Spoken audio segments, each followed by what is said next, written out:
ये कहानी है दुनिया की सबसे बड़ी खजाने की। कई वर्षों तक खजाने को पाने के लिए इंसानों के बीच जंग चलती रही है, लेकिन अचानक से खजाना गायब हो जाता है।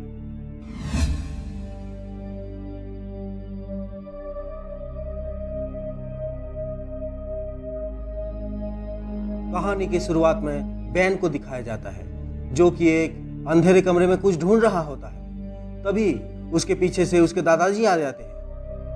वो कहते हैं, तुम्हें यहाँ नहीं आना चाहिए था। बेन कहता है, मुझे सिर्फ ये देखना था। तभी बेन के दादाजी कहते हैं, तुम्हें ये राज पता होना चाहिए। बेन पूछता है, कौन सा राज? वो कहते हैं, 1832 में चार्ल्स कैरोल, जो अमेरिका की आज़ादी की घोषणा पत्र में साइन करने वाले आखिरी इंसान थे, एक रात उनकी तबीयत बहुत खराब हो जाती है। तब वो अपनी ड्राइवर के साथ प्रेसिडेंट से मिलने जाते हैं, मगर प्रेसिडेंट वहाँ नहीं होते। वो मरते वक्त एक राज अपने ड्राइवर थॉमस ग्रेट को बताते हैं, जो कि बेन के दादा थे। वो अपने ड्राइवर को खजाने का सुराग देते हैं, जिसमें लिखा होता है, खजाना सॉलिड के पास है। बेन कहता है, ये सॉलिड कौन है? तो उसके दादाजी कहते हैं, ये राज तो चार्ल्स कैरोल को भी पता नहीं था। तभी वहाँ बेन के डैड आ जाते हैं। वो कहते हैं, ये सब एक कहानी है, कोई खजाना नहीं है, क्योंकि वो बहुत समय तक खजाने को ढूंढे, लेकिन उनके हाथ कुछ नहीं आया। लेकिन बेन को अपने दादाजी पर पूरा भरोसा है। वो कहता है, एक दिन मैं खजाने का पता जरूर लगाऊंगा। कुछ साल बाद बेन बड़ा हो जाता है। उसने सॉलिड का पता लगा लिया होता है। वो एक सीप होता है। बेन और उसके 3 दोस्त बर्फीली जगहों में सीप को ढूंढने जाते हैं, जहां उन्हें सीप बर्फ में दबी हुई मिलती है। वो सीप को बर्फ से निकालकर उसके अंदर जाते हैं। उन्हें लगता है कि सीप के अंदर खजाना होगा, मगर वहां सिर्फ बारूद के बैरल्स मिलते हैं। उनमें से एक बैरल्स में बेन को एक सुराग मिलता है, जो कि एक पाइप होता है। बेन पाइप पर अपना खून लगाकर पेपर के ऊपर पाइप को घुमाता है। तभी पेपर के ऊपर कुछ प्रिंट हो जाता है, जो कि एक पहेली है। बेन पहेली को सुलझा लेता है। उसे पता चल जाता है कि खजाने का नक्शा अमेरिका की आज़ादी के घोषणा पत्र के पीछे है, जो कि एक इनविजुअल स्याही से बनी हुई है। आज़ादी का घोषणा पत्र देश के एक खास दस्तावेज है, उसे आसानी से नहीं पाया जा सकता है। तभी बेन का दोस्त आयान कहता है, हम दस्तावेज को चुरा लेंगे, लेकिन बेन उसे चुराने के खिलाफ होता है। उसी बात पर दोनों में झगड़ा हो जाता है। आयान अपनी गन निकालकर बेन के ऊपर तान देता है। तभी बेन वहां पर एक फ्लायर जलाकर बारूद के ऊपर फेंक देता है। तभी आयान और उसके साथी वहां से निकल जाते हैं और वो लोग जाते वक्त बाहर से दरवाजा बंद कर देते हैं। बेन और उसका एक दोस्त रायली अंदर फंस जाते हैं, मगर बेन वहां से बचने के लिए दूसरा रास्ता ढूंढ लेता है। उन दोनों के निकलते ही वहां पर एक बहुत बड़ा धमाका होता है। आयान को लगता है बेन और रायली मर चुके हैं और वो वहां से चला जाता है। तभी बेन और रायली बर्फ के अंदर से निकलते हैं। बेन और रायली शहर आकर FBI के पास जाते हैं। वो FBI को कहते हैं कि आज़ादी का घोषणा पत्र चोरी होने वाला है, मगर FBI उनका भरोसा नहीं करती।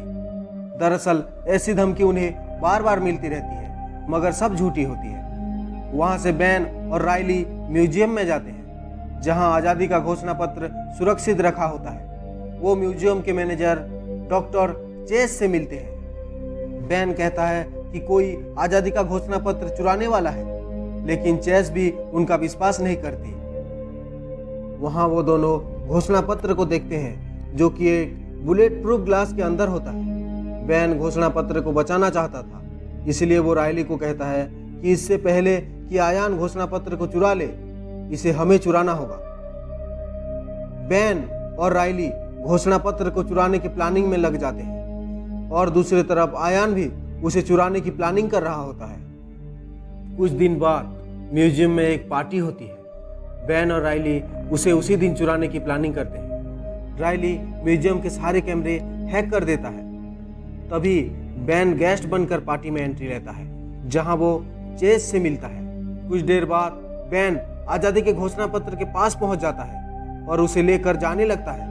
तभी पीछे से आयान और उसके साथी आ जाते हैं। वो बेन के ऊपर गोली चलाते हैं, मगर बेन घोषणा पत्र को आगे कर देता है और लिफ्ट के अंदर चला जाता है। लिफ्ट में बेन घोषणा पत्र को फ्रेम से निकाल लेता है और जल्दी से म्यूजियम से बाहर निकल जाता है। बैन को हड़बड़ी में जाते हुए चेस देख लेती है और उसका पीछा करती है। चेस बैन को रोक लेती है और पूछती है, तुम पार्टी से इतने जल्दी क्यों आ गए?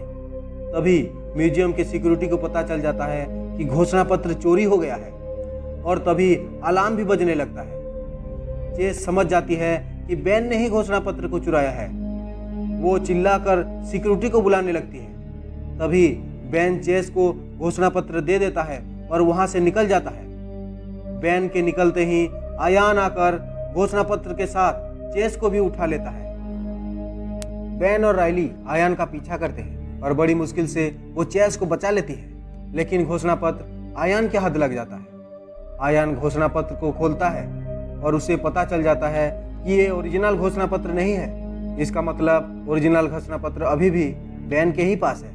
उधर एफबीआई को पता चल जाता है कि बैन ने ही घोषणा पत्र को चुराया है और एफबीआई उसे ढूंढने लगती है। दूसरी तरफ बैन चेस से कहता है घोषणा पत्र के पीछे एक नक्शा है, इसीलिए उसके ऊपर एक केमिकल टेस्ट करना पड़ेगा। उसके बाद चेस घोषणा पत्र को ले जा सकती है। घोषणा पत्र के ऊपर केमिकल टेस्ट के लिए तीनों बैन के डैड के पास जाते हैं। केमिकल टेस्ट के बाद उन्हें घोषणा पत्र के पीछे एक सुराग मिलता है, जो कि एक ऐतिहासिक लेटर के बारे में होती है, जिस लेटर को बेंजामिन फ्रैंकलिन ने लिखा था। अब चेस को यकीन हो जाता है कि खजाना सच में है। बैन, राइली और चेस उस म्यूजियम में जाते हैं जहां पे बेंजामिन फ्रैंकलिन का लिखा लेटर होता है। आयान भी वहां पहुंच गया होता है, क्योंकि सिप वाली पहेली में भी लेटर के बारे में जिक्र था। बैन को एफबीआई ढूंढ रही होती है, इसीलिए वो म्यूजियम के अंदर ना जाकर एक बच्चे को कोडिंग देकर भेजता है। वो बच्चा लेटर के पास जाता है और कोडिंग के अनुसार शब्द लिख कर लाता है, जिन्हें मिलाकर एक पहेली बनती है। पहेली को सुलझाने के बाद उन्हें पता चलता है कि अगला सुराग उन्हें इंडिपेंडेंट हॉल के ऊपर लगे बैल के परछाई में मिलेगा। दूसरी तरफ आयान उस बच्चे को कुछ पैसे देकर पहेली पता कर लेता है। दरअसल बच्चे को कोडिंग लिखते हुए आयान देख लिया होता है। बैन और उसका साथी इंडिपेंडेंट हॉल पहुंच जाते हैं। बैन पता कर लेता है कि बैल की परछाई कहाँ पड़ रही है। वहां उसे एक ईंट के ऊपर कुछ निशान दिखता है। बैन ईंट को वहां से निकाल लेता है। उसे वहां एक अनोखा चश्मा मिलता है। बैन समझ जाता है कि इस चश्मे से ही घोषणा पत्र के पीछे लिखा हुआ मैप दिखेगा, जिसे एक इनविजुअल स्याही से लिखा गया है। जब बैन चश्मा को लगाकर घोषणा पत्र के पीछे देखता है, वहां उसे एक चर्च का नाम दिखता है। तभी आयान और उसके साथी आते हैं। ये देखकर बैन, राइली और चेस अलग अलग रास्ते से जाने लगते हैं, लेकिन रास्ते में चेस के हाथों से घोषणा पत्र गिर जाता है और आयान उसे उठा लेता है। दूसरी तरफ बैन को एफबीआई पकड़ के अपना हेडक्वार्टर ले जाती है। एफबीआई बैन से पूछती है, घोषणा पत्र कहाँ है? बैन कहता है, घोषणा पत्र मेरे पास नहीं है। तभी बैन के फोन पर एक कॉल आता है, जो कि आयान का था। वो कहता है, घोषणा पत्र मेरे पास है और मुझे वो चश्मा चाहिए, वरना मैं तुम्हारे दोस्तों को मार दूंगा। बैन आयान के बताए हुए पते पर जाता है, पर चारों तरफ से एफबीआई के एजेंट उस पर नजर रख रहे होते हैं, क्योंकि उन्हें आज़ादी का घोषणा पत्र सही सलामत चाहिए था। तभी आयान का एक आदमी आता है और बैन से कहता है, तुम पानी में कूद जाओ, हम तुम्हें बचा लेंगे। बैन ऐसा ही करता है।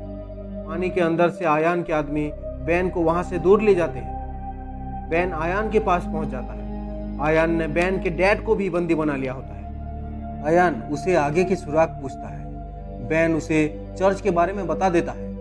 आयान बैन और उसके साथियों को लेकर चर्च में जाता है। वहां बैन उस नक्शे को चश्मे के दूसरे लेंस से देखता है, जिसमें कुछ और भी लिखा दिखता है, जिसमें लिखा था, चर्च के नीचे एक रास्ता है जो कि खजाने तक जाता है, जिसका नाम पार्किंगटन लेक है। सभी उस रास्ते को ढूंढने लगते हैं, मगर वहां कोई रास्ता नहीं मिलता।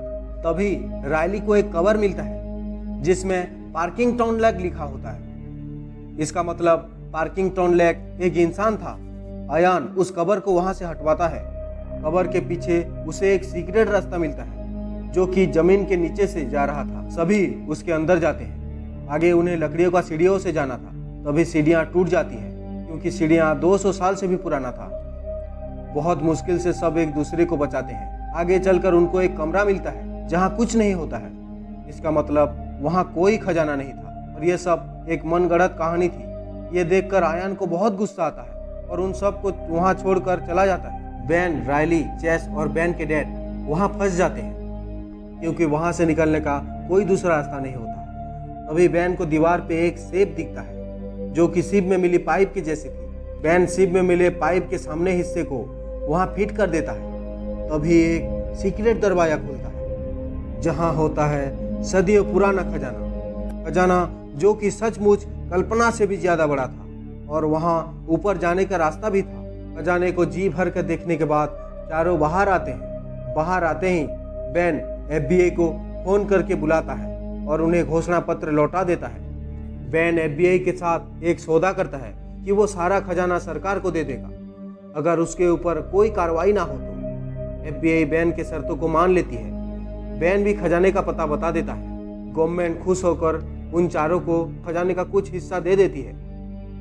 कहानी के लास्ट में दिखाया जाता है कि अब चारों खजाने के पैसे से अमीर हो चुके हैं और ये कहानी यहीं पर खत्म हो जाती है।